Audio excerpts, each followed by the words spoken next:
মাননীয় সদস্যবৃন্দ, দিনের কার্যসূচি অনুযায়ী এখন মহামান্য রাষ্ট্রপতির ভাষণ সম্পর্কে আনিত ধন্যবাদ প্রস্তাবের উপর আলোচনা। প্রথমে আমি আলোচনা করার জন্য আহ্বান জানাচ্ছি মীর শাহ আলম, বগুড়া 2। আপনার সময় 15 মিনিট। বিসমিল্লাহির রহমানির রহিম। ধন্যবাদ মাননীয় স্পিকার স্যার। মহামান্য রাষ্ট্রপতির বক্তব্যে ধন্যবাদের ওপর আলোচনায় অংশগ্রহণ করে মহান আল্লাহর নিকট শুকরিয়া আদায় করছি এবং আমি কৃতজ্ঞতা প্রকাশ করছি বগুড়া 2 মহাস্থান গড়খ্যাত শিখগঞ্জ উপজেলাবাসী, বগুড়াবাসীর প্রতি এবং মাননীয় প্রধানমন্ত্রীর প্রতি।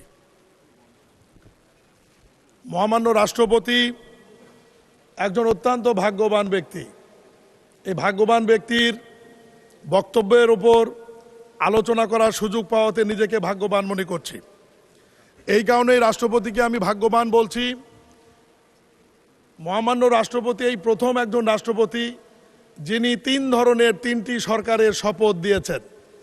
প্রথমত বিনা ভোটে নির্বাচিত একটি সরকারের উনি শপথ দিয়েছেন।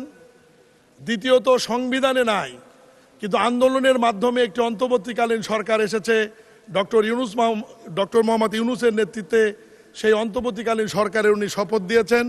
সর্বশেষ জনগণের ভোটে অবাধ, সুষ্ঠু, নিরপেক্ষ নির্বাচনের মাধ্যমে নির্বাচিত মানুষের বহু আকাঙ্ক্ষিত একটি সরকার, যেটি মাননীয় প্রধানমন্ত্রী জনাব তারেক রহমানের নেতৃত্বে গঠিত হয়েছে, সেই সরকারের উনি শপথ দিয়েছেন।